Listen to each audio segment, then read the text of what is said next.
I'm making a TADC episode ranking for two reasons. Firstly, the views. We gotta get the views, baby! Yeah, I'm cashing out, making... And secondly, I just think that this is an interesting series where each of the episodes have their own pros and cons. Some characters I love, some I never cared for. I found some of the writing really good and some of it kind of eh. So what better way to celebrate that than to rank each of the episodes based on my own personal opinion. And it is my own personal opinion. Your list is likely to be different to mine, very likely in fact.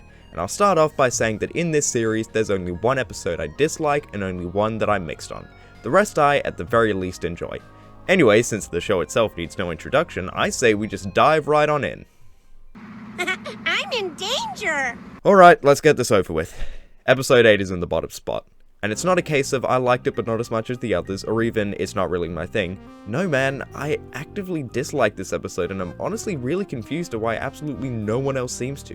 I mean, I'm glad that people are enjoying things even if I don't, but I've watched this episode more than once and it just seems to have everything I dislike about the show in it. But I can explain my distaste in 2 points. Number 1, and most annoyingly to me, I really hate how Kane was portrayed in this episode. Not to spoil the list, but he became my favourite character after the end of episode 7. Just this cowardly, confused antagonist who posed a massive threat purely through his omnipotent power. He was unique, damn it. And then in this episode he starts acting like a really generic AI villain out of nowhere. It's basically like a copy of Am where he starts torturing, insulting and intimidating the humans. He barely feels like the same character and it was disappointing. I'm not even saying that he doesn't have a right to be mad at the humans. From his perspective, the anger is very justified. It's the way it was done. Kane doesn't feel angry, he feels malicious. He feels sadistic in a way that he never showed any sign of beforehand. There are shots and lines that position him like a Disney villain. I mean, look at this comparison. I don't know, why don't you guys hang out at the Digital Lake? These locations have just kinda been there this whole time. It doesn't gel with me at all, and it takes what I thought was primed to be a seriously interesting antagonistic force and makes him try hard and predictable. Secondly, this episode feels kind of directionless. This is the first episode to not feature any kind of adventure, so I imagine it was a struggle to figure out what the cast should be doing. Unfortunately, I don't think that aspect of this episode was really well thought out. None of the main cast actually has anything to do until a good 70% of the episode is done. Before then, they're either being tortured by Kane or talking. It's honestly really dull. I don't get anything out of the dialogue they have with each other, mainly because everyone other than Jax is consistently therapy talking. In case you don't know what that is, it's when characters talk through their and others' emotions perfectly in order to move their arcs along. While it sounds kind of small, when practically every conversation in this episode is like that, it's really not good. Everyone feels kind of out of character and weirdly scripted. The storytelling becomes repetitive and unsubtle, and it's hard to believe that everyone is coping with the revelation that they're stuck in the circus as well as they are. And of course, when it's not dialogue, it's Kane playing around with the cast, either musically or not, which I also got nothing out of. Like, these guys can't feel pain, and there are a few jokes made about it. I seriously just don't know what it's doing here. There are definitely other things I don't love, like how Kinga's plan is just a less fun retread of episode 7, the questions it raises about why Kinga didn't mention anything about his background, and the length to info ratio of some of these flashbacks, but I think I've got the gist of why this episode doesn't work for me. I found it a little boring, resoundingly confusing, and I wasn't convinced by Kane's character. I mean, there are definitely things I liked about it.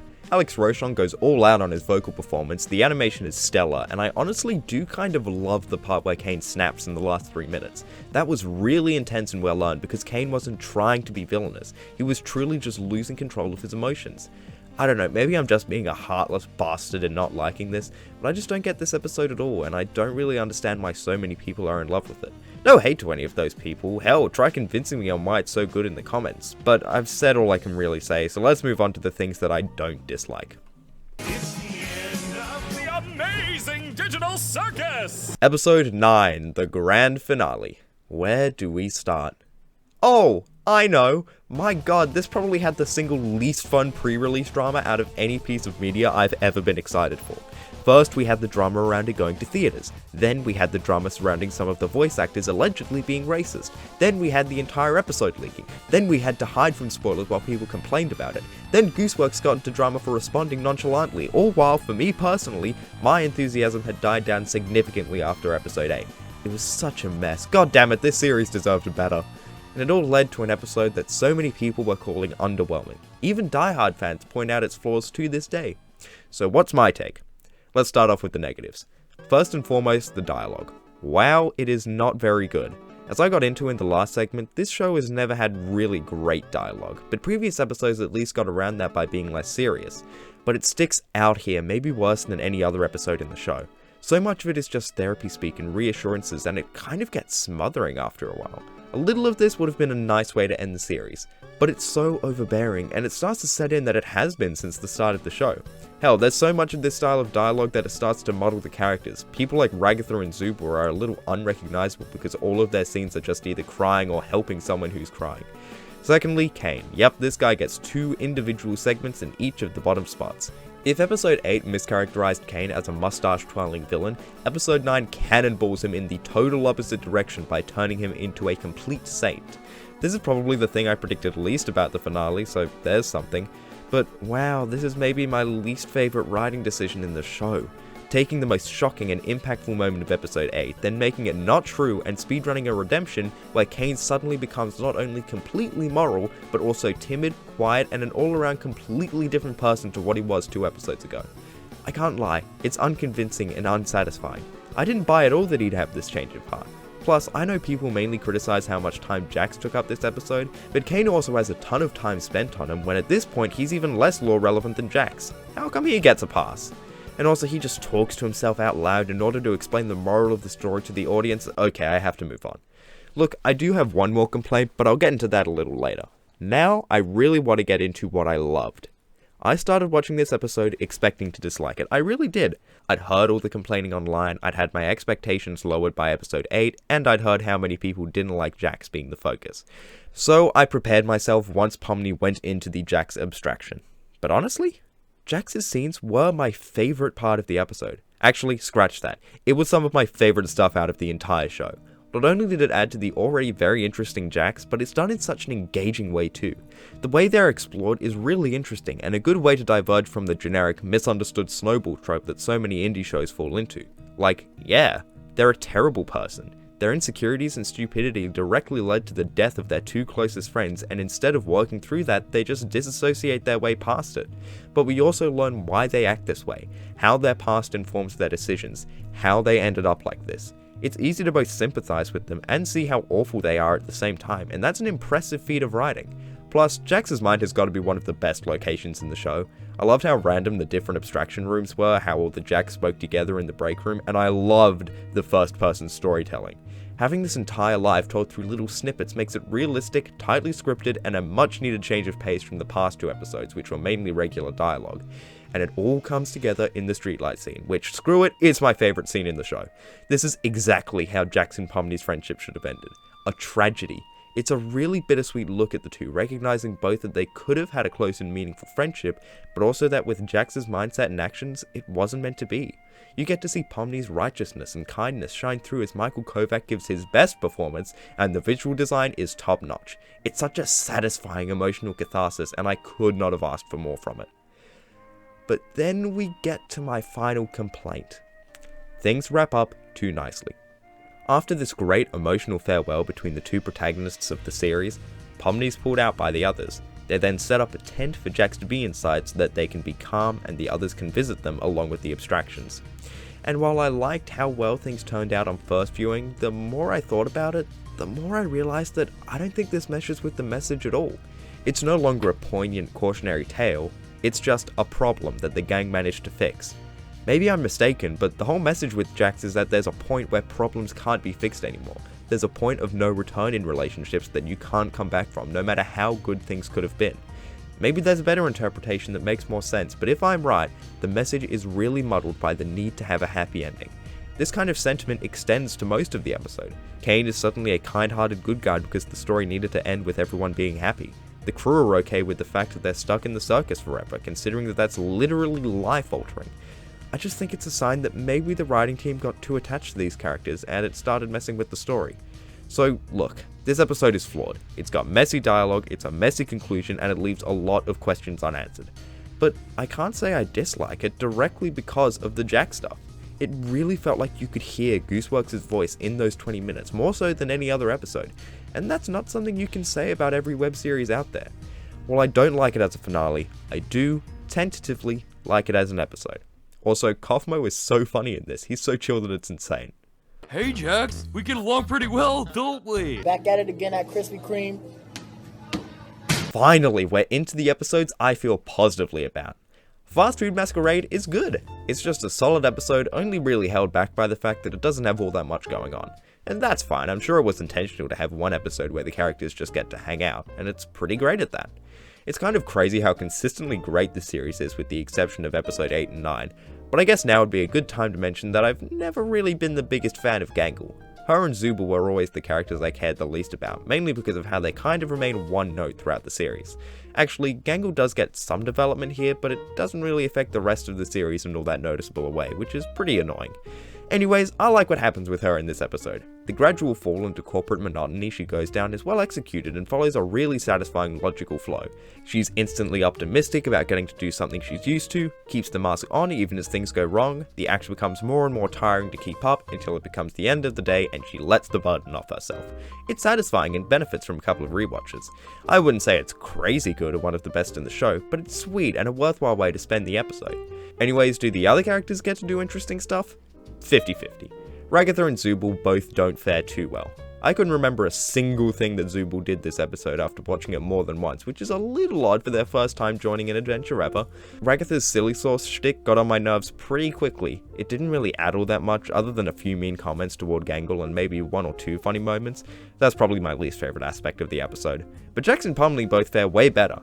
To focus on Pomni first, I've always found that one of the most interesting writing decisions in this show was to have Pomni not really be a main character. Sure, she was definitely the protagonist in the first 3 episodes, but after learning more about Kinga, she becomes much more confident and her arc is over.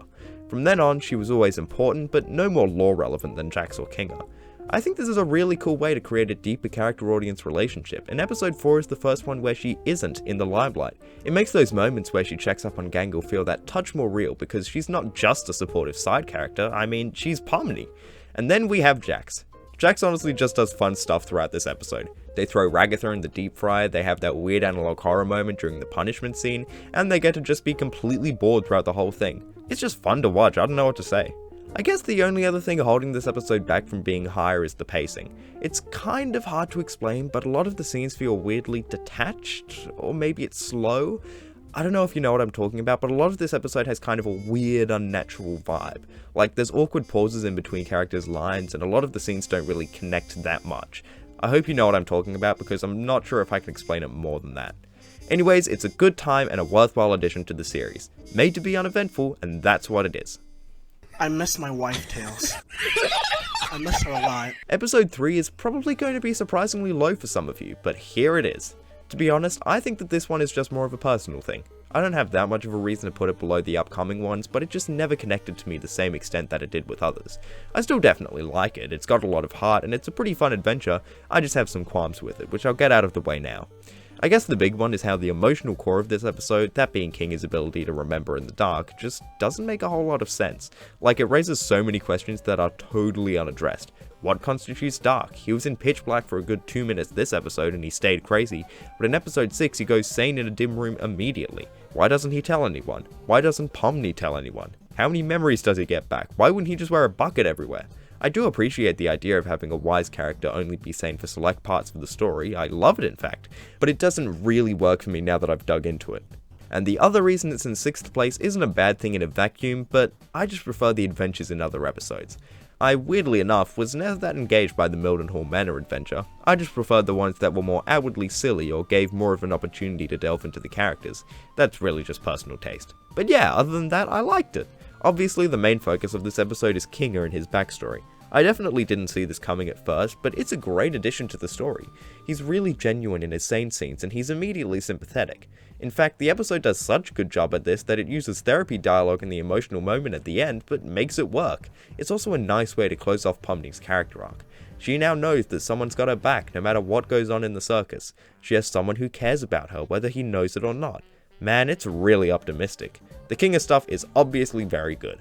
I've got to say though, I might just prefer the B-plot with Kane and Zubul. It's really interesting to get the first glimpses into Kane's insecurities and limitations, and this segment does it in a natural way.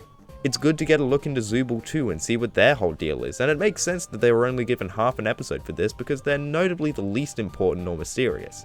The comedy in this episode is mixed but definitely good overall. Some of Kinga's lines don't really land for me, but there's a ton of stuff here that does. Like, this is probably my favorite gag in the entire show.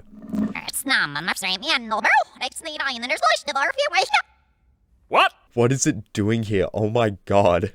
But overall, episode 3 is a good episode for the show. It's never been one of my favorites, probably because of the plot inconsistency, some of the humor, and the adventure itself, but it's got great character work, and I get why so many people have it up near the top of their rankings. Wow,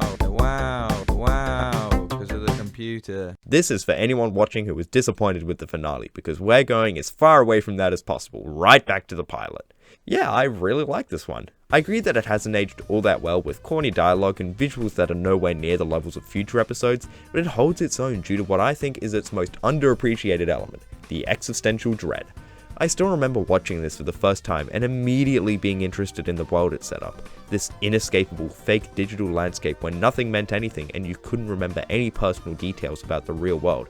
It felt like a genuine nightmare, but also promised this wide, unpredictable world to explore. And this episode explored it well. We get to see abstractions, Kane's limitations, some of the coping strategies the cast members use, a lot more of the circus than other episodes, and the limitations of the machine they're all in. While it's fine that the intention of the show was to be about the characters and their relationships, this episode introduces the sci-fi ideas so well that I can't help but wish the show played into them more. But outside of just the themes, this is a solid, well-made indie show episode. The only things holding it back are the side effects of being a pilot, really. As I said above, the dialogue is a little corny, but this is a corny episode, so it fits. The animation is nowhere near the level of quality that it gets later on, but it's still good. I guess the main weak point of this video is the characters. They're all pretty one-dimensional throughout. It makes sense for people like Jax, Gangle, and Kinga, who weren't really all that important to this episode, but both Ragatha and Pomni are also pretty one-note, and they're way more important. Again, it's not the worst thing in the world, it's a pilot at the end of the day, but it would have been nice to see them acting a little more realistically to contrast with Kane in the surreal circus environment.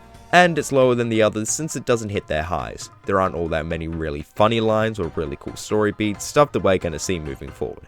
But it's still a great way to introduce the show that immediately got me hooked 3 years ago. Episode 5 used to be, bar none, my favorite episode in the show. It really hit the spot on initial viewing. While I obviously don't love it as a whole anymore, let me tell you what I do love about this one, the entire first half. Holy crap, is this a totally insane episode for 10 minutes. It just goes at such a fast pace and has so many hilarious jokes that I still kind of can't believe what I'm looking at. From Jax becoming a vegan out of nowhere to the whole presidency shenanigan to the sudden shift to anime to a slower, more character-driven stargazing adventure, then suddenly right back to insanity with Bubble telling Kane to throw a f***ing beach party. It is just a total delight to watch and pretty much every single joke lands, at least for me. It's placed at a great point in the show too. By this point, you know what every character's deal is. We just had both a Gangle and Kinga episode, Pomni's finished her arc, and because it's before episode 6, Jax is really just a comic relief. So it's fine to just see these guys go on an insane journey, and seeing how they all react to everything is really fun. And I know I already went into it, but this is the funniest episode in the show. I don't really see what else it could be. It's just got such an insanely fast pace that even if the individual jokes weren't the best, going along for the ride would be close to hysterical in its own right.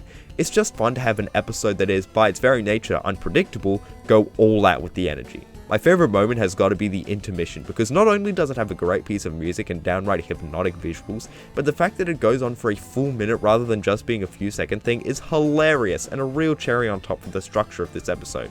With how I'm talking about it now, you'd probably expect this to be much higher than 4th. Well, the second half comes in right after the intermission with the bar and baseball adventures. And the energy literally disappears. It's like a switch went off, where suddenly all of the wackiness and fun of the previous 10 minutes is gone, and we're right into backstories or interpersonal drama. It's total whiplash. But okay, that wouldn't be the worst thing in the world if the stuff after it was good. I don't know, this might be an unpopular opinion, but everything after just felt uncomfortably awkward and detached after this. The baseball game in particular is weird in this way, the same way as episode 4. There's weird pauses in between people saying things, characters react to things happening in very odd ways that don't make sense until you watch the later episodes, and the evil gang really just aren't that funny. I mean, it's not the worst thing ever. There are still funny bits like Disappearing Guy, Coach Dictatorer, or Jack saying their backstory is the plot of Breaking Bad, and it's nice to learn more about these characters, but a lot of it just feels off. Plus it's weird how all of these backstories are just fully exposition to the audience during this bar section. Like, not only is it pretty weak writing to just have every backstory said at the exact same time, but it also implies that these people don't know anything about each other in the real world after living with each other for literal years. Look, this is still a good episode overall. The second half is just pretty weird in my opinion, and the first half is incredible, but it's always a shame when you rewatch something to learn that you can see its flaws so much more clearly now. Remember, reality is an illusion, the universe is a hologram, bye! Syrup. Bye! Episode 2 is, in my opinion, the most underrated episode of the show. I almost always see it near the bottom of people's lists, and I've never once understood why. It's like the pilot in the sense that it's tackling the implications of a digital world but with humor, except that this one has both better humor and more unique things to tackle. Let's start off with the humor.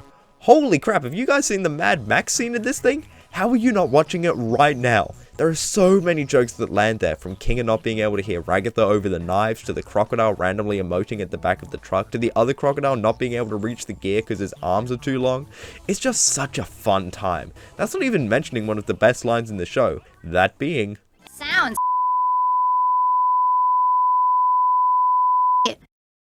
Bubble, you can't say that. while the main characters outside of Pomni aren't too laid yet, like the pilot, it works here because they're interacting with a much more fast-paced environment. We get to see how they react to these things, how they interact with each other in high-stress scenarios, and it's all filtered through this really funny dialogue. And right next to it, we've got some great dramatic stuff going on with Pomni and Gummigoo. Actually, scratch that, I'm not calling him Gummigoo for the rest of this segment. I'll just call him Gum from now on.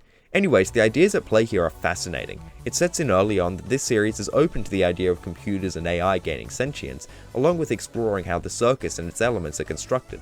Seeing Gum's reaction to his lifeless body model is really something else, and seeing how the NPCs only have bare bones memories that fall apart as soon as they poke at them is also just such cool ideas. I know my own YouTube channel always has me yammering on about horror because it is my favourite genre, but man, some good sci-fi is also right up my alley. And it's all portrayed very naturally here. Alongside this, it gives a nice start to Pomni's character arc. She has to be a bit of a leader in spite of how she's reeling from what she's been thrown into. She manages to get both her and Gum out of the void, and it's a sweet moment. The writing isn't out of this world, but it's nice, and that's all it needs to be. I sure do hope they have a strong— oh my god! Yeah, the episode ends really strongly as well. A sudden, explosive switch back to reality. It's kind of insane how unpredictable this show can be at times. It's a simultaneously disturbing and darkly funny moment that puts the final nail in the coffin of this episode being a standout in my eyes. Is it perfect? Definitely not. As I said before, Pomni and Gum are the only two characters that are really that well written at this point. It would have been better to focus on Ragatha or Gangle before the NPCs, since they're more important to the overall message. This episode also has some pretty weird pacing. It has the A plot with Pomni and Gum, but also a B plot with everyone else, but everyone else doesn't have that much to do, so the episode stops and starts a little. But nonetheless, I have a great time watching it, and I'm surprised that so many people call it weaker. To me, this is exactly what I want out of the show. Good humor, good heart, and some neat sci-fi concepts. You're watching Kerpranked with Justin Kerpranked. Episode 7 is great, man. It's not only got an exciting story with a tight pace, but I also really appreciate what it's going for, more so than any other digital circus episode. A good way of putting it is that this one by far had me the most excited to see what was going to happen next out of all of the episodes. It sets up all the pieces for the finale perfectly. Kane is a confused AI that could potentially really hurt the protagonists, Jax is well and truly unstable, King is starting to remember things. It was primed for a fantastic finale, and while the rest of the show didn't live up to those expectations, it doesn't change how monumental this one felt. Obviously, my favourite scene in this episode is the ending. It's such a cool moment in so many ways, but the one that stood out to me the most was how out of left field it was. This show had spent its past 5 episodes detouring well away from the existential powerlessness themes and instead focusing on the characters. So even though the fact that Kane created the whole adventure makes a lot of sense, it's not something that you'd come to expect because the show's conditioned you not to think of it in such a literal way. It's a hard punch to the jaw that reminds the characters and the viewer that Kane is in complete control over these guys and they have no power. But even more than that, it's just a really well constructed scene. It has wonderful timing with the panels slowly going outward, Jax slamming their fists on the desk, and that moment of silence right before the credits. It's got some pretty great dialogue that lets people pick things up for themselves. It's just a wonderful scene that I really like revisiting, and the rest of the episode is awesome too. I really only have one significant issue. It's the dialogue, but not for the reason you think. While some dialogue in this show is messy because it's generic or corny, this dialogue is messy because it doesn't really make sense. Like, there are a lot of holes that can be poked, which include Pomni asks for 6 administrator passes, meaning there won't be one for Abel, but then asks if he's coming later. Kinga doesn't even know the name Abel, which is foreshadowing for Abel being an NPC, even though it's implied in the adventure that Abel picked that name, and Pomni doesn't explain Kinga's memory stuff to Ragatha for no apparent reason. Usually these kinds of inaccuracies wouldn't bother me, but piled up over the episode, it does have an effect. And the only other thing that makes this episode weaker in hindsight is that it ended up having by far the least effect on the series as a whole. What seemed like big plot points moving forward, those being Kane being able to control the cast members' minds and him having something to do with Scratch's death, are totally ignored by the show moving forward, something I was really disappointed by. I'd call this more of an issue with the show rather than an issue with the episode, but it does end up making rewatches a bit less interesting. But regardless, this is honestly the most exciting adventure the gang goes on. It feels high stakes, has a good, intense yet fun energy, and there's never a dull moment. Interestingly enough, in an episode packed with so much stuff like Jax's minor abstraction, the date with Kane, and going into Kane's office, it's the smaller details that make this one such a good watch. It's the uncanny way Abel repeats "make the right choice" that makes the entire latter portion of the video feel uneasy. It's the lines Abel has that sympathize with Kane that makes that nagging at the back of your mind. It's not just a high storyline, it's got some extra layers on top of that, layers exclusive to a digital world. I guess that's what I love about this episode. It's the one that best combines a really good standalone episode with existential themes exclusive to the premise this show has. It's fun to watch, fun to think about, and easily one of my favorite episodes in the show. But it's not quite the number one. That would have to go to... Is this gonna be the Fortnite thing? What? Who told you that? Episode 6 is my favorite. If you had have said that this one would be my favorite when I started scripting, I would have been shocked. It actually was a fair bit lower at first, but when I actually got around to rewatching the series, I began to see the flaws in episodes like 5 and 7 more. But this? Nah, it's just great. I guess you could say it's very much an indie show episode. There are some lines that come across kinda cringe, like Poetically Enough.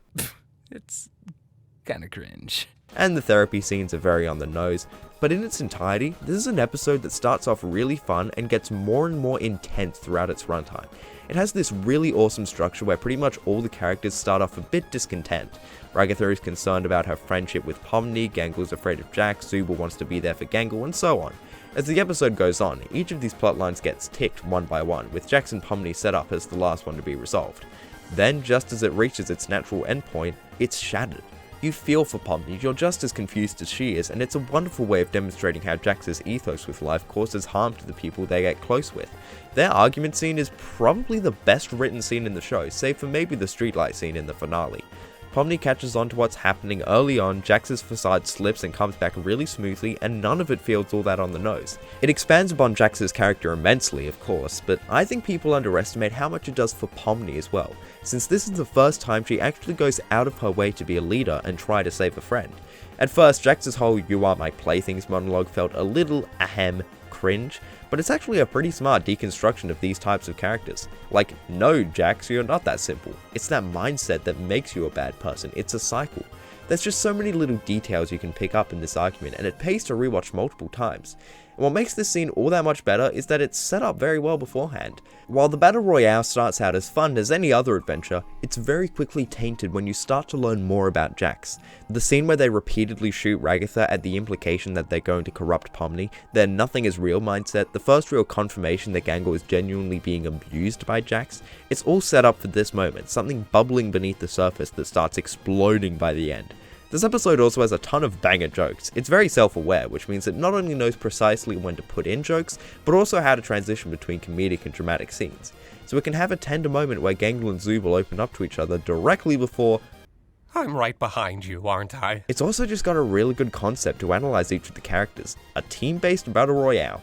Who's going to pair up with who's going to aim for who, how are people going to work together, who's going to fight the most aggressively. It just leaves a lot to explore, and this episode rolls with it. Ultimately, this episode is the best because it has so many separate plot lines, but manages to make them all satisfying in some way.